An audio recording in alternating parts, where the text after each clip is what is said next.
Est-ce qu'on peut apporter des fondements pour dire que le masculin l'emporte sur le féminin?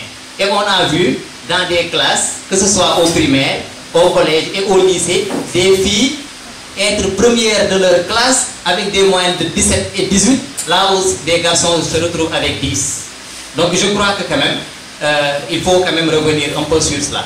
Mais qu'il me soit d'abord dans un premier temps permis de saluer tous les membres du mouvement citoyen et particulièrement M. Maguette Mbow, qui m'a fait vraiment l'honneur et l'amitié de m'inviter à cette conférence. Je sais qu'il y a des personnes beaucoup plus compétentes, beaucoup plus pertinentes, beaucoup plus éloquentes que moi, mais le choix qu'il a fait sur ma modeste personne ne me laisse pas du tout indifférent.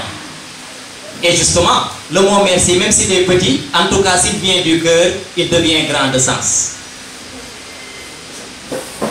Alors aujourd'hui, on est là pour parler d'une thématique extrêmement importante. C'est une thématique au cœur des politiques aujourd'hui. C'est une thématique qui présente un double intérêt. Un intérêt théorique et un intérêt pratique.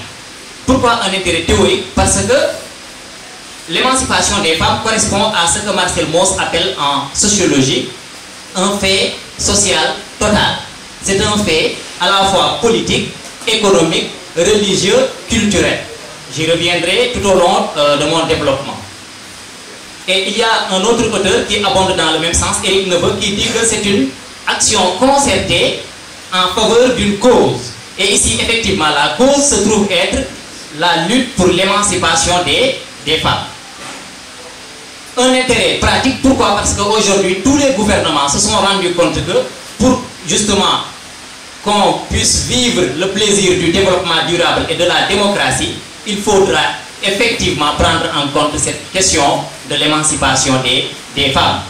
Et il y a un élève qui avait écrit 500 avec un 5 en majuscule et puis 2 petits zéros. Le prof lui dit que mais tu as fait une erreur.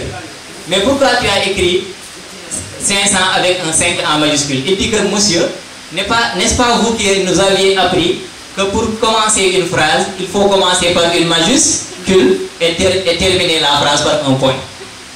Donc lui, il a commencé, il n'a rien compris, il a commencé 500 par un gros 5, suivi de 2 petits zéros, et il dit que c'est ça. Vous voyez un peu? Alors, l'autre élément, c'est qu'il faut dire que quand même cette problématique date depuis longtemps. Depuis les sociétés précoloniales, on parlait effectivement de cette question de la parité, même si quand même la parité est un terme qui est revenu par la suite. Depuis la conférence de Beijing en 1995 en Chine, mais il faut voir que depuis très longtemps, dans les sociétés africaines précoloniales, on parlait justement de cette question-là.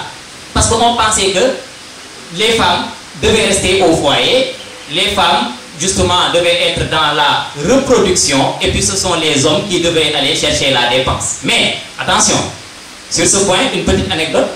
Il y a un chef de famille qui était à la retraite, et puis vers le 28, la femme vient pour dire que Nidjaï gaz bidjerna. Alors, le vieux fait entrer ses mains dans sa poche et trouve là-bas 300. Et il commençait à pleurer. Voilà. Et puis, 2 jours après, le vieux vient pour dire à sa femme, on vient de m'annoncer le décès de ta mère. La femme se mettait à pleurer, il lui dit que c'est ça la parité. Kiff, kiff. Mais bon, on verra que la parité, quand même, c'est beaucoup plus complexe que cela. Alors, pour parler de ça, je vais quand même adopter un plan en 2 parties. Dans un premier temps, je vais faire un bilan de l'émancipation des femmes au Sénégal. Et dans un deuxième temps, je vais parler justement des perspectives. Et je vais vous montrer à travers une métaphore, bien évidemment, à la conclusion, qu'on peut effectivement essayer de mettre en avant, encore une fois, cette politique-là. Alors, mais je voudrais, pour faire le bilan, partir des sociétés pré-coloniales, pour revisiter un peu la place de la femme dans les sociétés africaines précoloniales traditionnelles. Alors, il faut dire que dans les sociétés africaines précoloniales traditionnelles, que la femme quand même jouait un rôle extrêmement important dans presque tous les domaines de la vie socio-économique. La femme africaine, justement, intervenait dans la médiation, dans l'élection des souverains ou la transmission par le lignage utérin. Et pour cela, il y a Diouf de 1990, Barry 1985 et Camara 2000.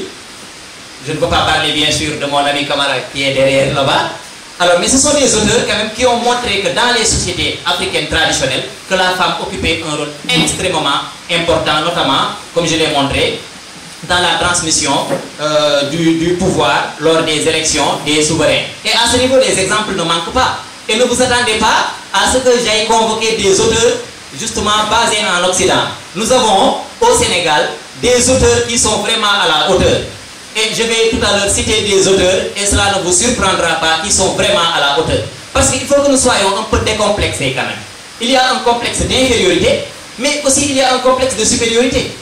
Un complexe de supériorité qui consiste à penser que seuls les Occidentaux ont le monopole de la vérité. Comme disait Cheikh Anta Diop, la vérité sonne blanche. Mais je crois que aujourd'hui la vérité, elle est universelle. Et il y a un complexe d'infériorité qui consiste à penser que l'autre est supérieur à moi. Mais je crois que l'intelligence, quand même, elle est universelle. Dieu a donné à tout le monde, quand même, cette faculté de penser. Et pour parler comme Descartes, le bon sens est la chose au monde la mieux partagée. Alors, donc, je vais quand même citer très rarement des auteurs occidentaux. Alors, et pour cela, les exemples ne manquent pas. Les réputations des Linguères, des mères, des tantes et des sœurs des souverains des royaumes Wolof, comme Yassir Boubou du Kayor, Ngone Latir Diop du Baol, Ndiambot Mbouj et Ndateyala du Walo sont des exemples dans ce sens.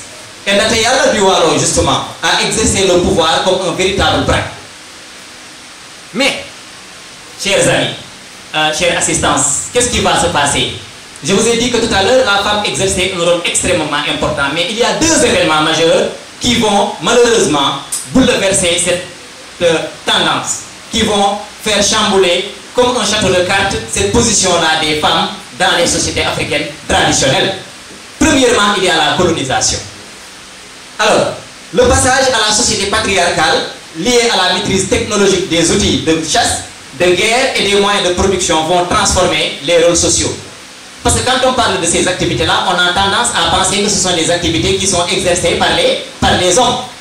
Alors, le régime patriarcal, quand je parle de patriarcat et de matriarcat, bien sûr, matriarcat fait référence à mère et patriarcat fait référence à père. Alors, le régime patriarcal va accentuer cette hiérarchisation sociale et réagencer la division sexuelle du travail. Ainsi, les inégalités matérielles et socioculturelles vont s'aiguiser. Les femmes passent progressivement d'un rôle social global total à un rôle partiel et plus marginal.